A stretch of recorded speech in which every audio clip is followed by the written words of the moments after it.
21 by Timothy Nagel.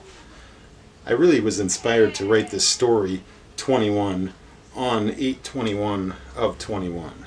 But it starts like this. Today and yesterday I saw the dragon's eyes, and they were looking inside me. The smoke that hides the truth hides the great dragon. Like Merlin, we can also talk to the dragon. The life we live is a dream. The visions that people in life in our head are similar to that of a simulation of a life. We are all God's property. The dragon seems to show intense interest in my actions. I have as though I was a witness, or I was his right hand. I have a strange birth, you see. My birth date falls on the 221st day in the normal year, and in the leap year it falls on the 222nd day. Strangely, another irony, there are 144 days left in the year after my birth date. Does this fact tie with the number of saints that will guide humanity in the days, 7 years of the tribulations? Am I one of these saints? Was I Jesus in a past life? Was I Moses? Was I some other? Of course I was. If I join the one, if I join the Holy Spirit, yes, I become this one that has always been. But strangely, another irony, okay, I read that part, one of the members of the legions of God's army, the number mentioned in Revelation 7:9, 144,000. 144 is 12 squared. The holy number is 12 multiplied by itself. The number represents 12 tribes of Israel, including 12,000 members of each tribe. The number seems like a very low number indeed, but in terms of life being a dream or illusion, one must realize all is unreal. The unreality is the reality. Then you will realize that if the world as we know it is indeed fake, then it becomes an easier reality that our world may not be as big and dense as we have believed. The force we live in could be a much smaller version than we imagine. We are a relative view of this life, and the layout of the life is in the eyes of the beholder. God has the absolute view. God certainly controls the environment, so one must consider that the events of our lives weigh heavily on where we are at in our spiritual journeys. The land, the Mother Earth, and the Father Life have programmed this world to reveal our standings and our spiritual advances toward enlightenment, our Holy Grail. As an example, in my own journey in 2020, there was an alignment in the skies with the planets conjoined in the great conjunction of Jupiter and Saturn, which occurred December 21st, 2020, on the winter solstice. I don't know, but I was studying astrology on a new level. It was Christmas of 2020, and I was just my youngest daughter and I here at the apartment. The great conjunctions coincided with my own path to enlightenment inside the conjunction stage. The way that I've pictured it, the way that life works, is that each of us must look inside ourselves. Hidden deep inside is our own blueprint, the roadmap we have of the movements we must make inside our own life. The rudimentary lesson of the God copy has been around since the Greeks began in ancient times of antiquity. Once we start to grasp the entire realm of our wisdom, we come closer to the total enlightenment of the 7 stages. The 7th stage is total spiritual purity. We can become a God over our section of the darkness, for we are as sons of the great maker and mover God. In my visions I see him as a dragon, as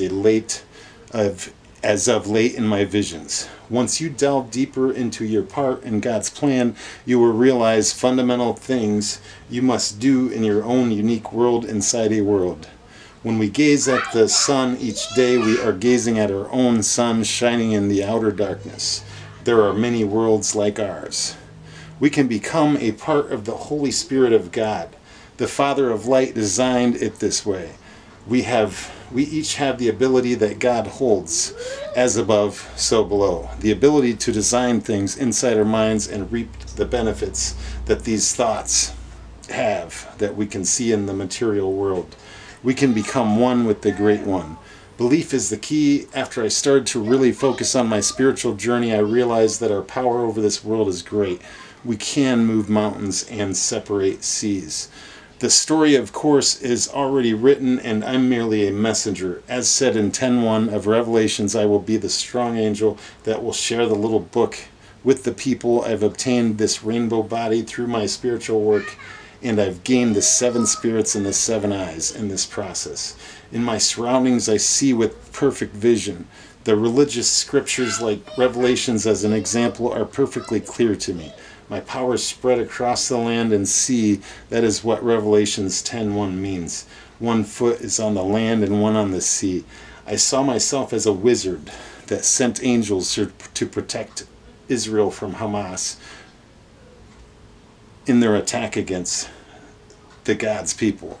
Every day I remember missiles being fired at Israel by Hamas. This happened in 2021, but I believe that my prayers were answered and the Israelites were protected, in my opinion. The Israelites are God's people, and they must always be protected. In our world, we see them, and they are a vision of how God's people are treated in this world. They're like an image that we see in this world, a representation.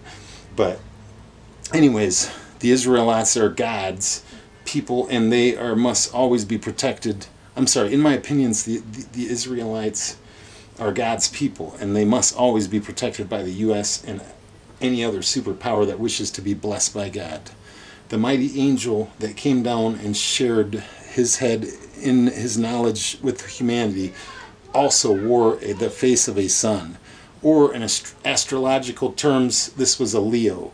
He also wore pillars of stone, meaning that he lived up in ups reparations of life, and he overcame all of his obstacles, all the evils. In my own life, I fasted on 2 separate occasions where I did not eat any food at all for 40 days each time, totaling a total of 80 days of fasting.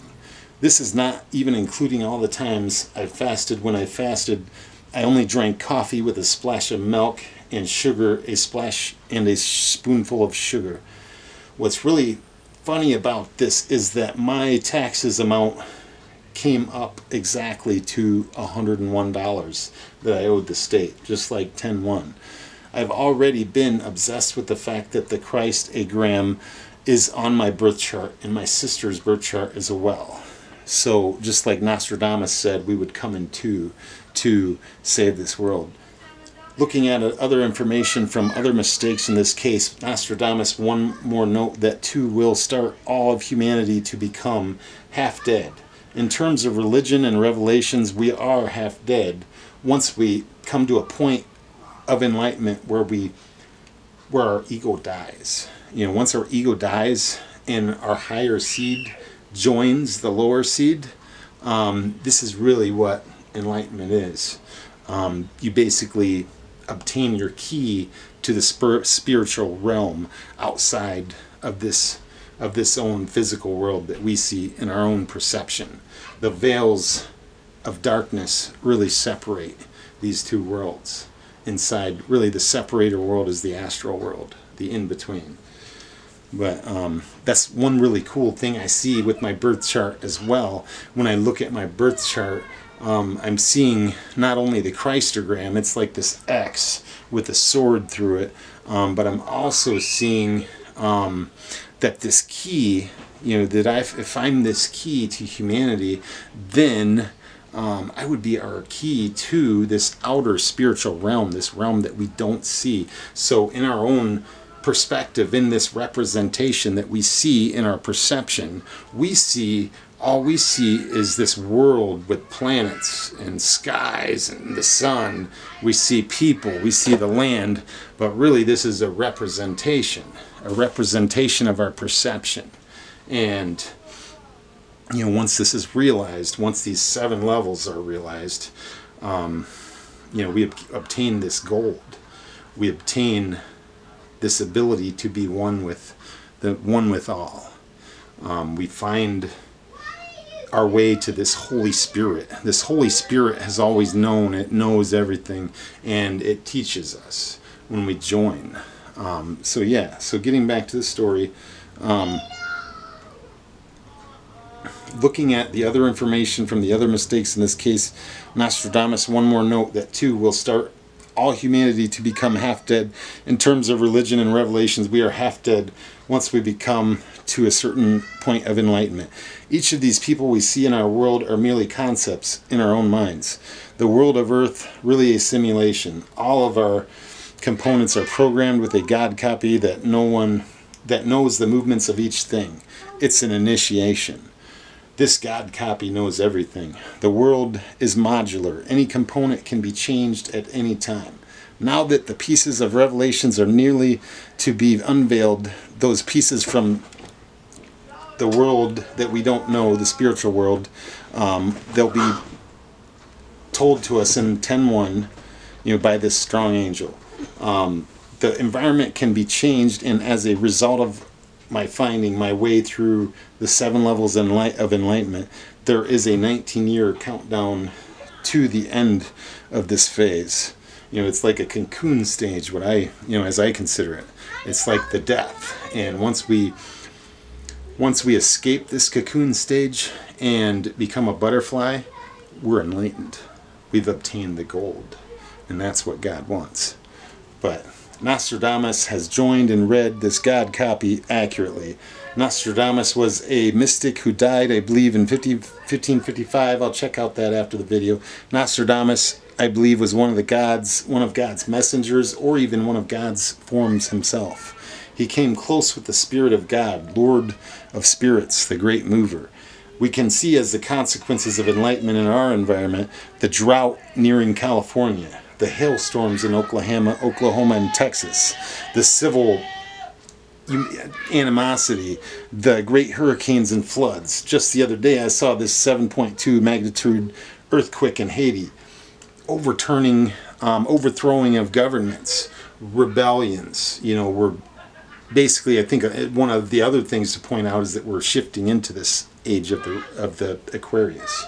But the locusts, they prepare to feast upon the land, and the dry bitterness is their luxury. I'm preparing to inherit the land. In my realization of this all, we are like gods. We are smaller versions of God. God is also the all. God's reflection floats upon the surface of the waters. We've seen volcanoes. Also, we've seen rebellion among people.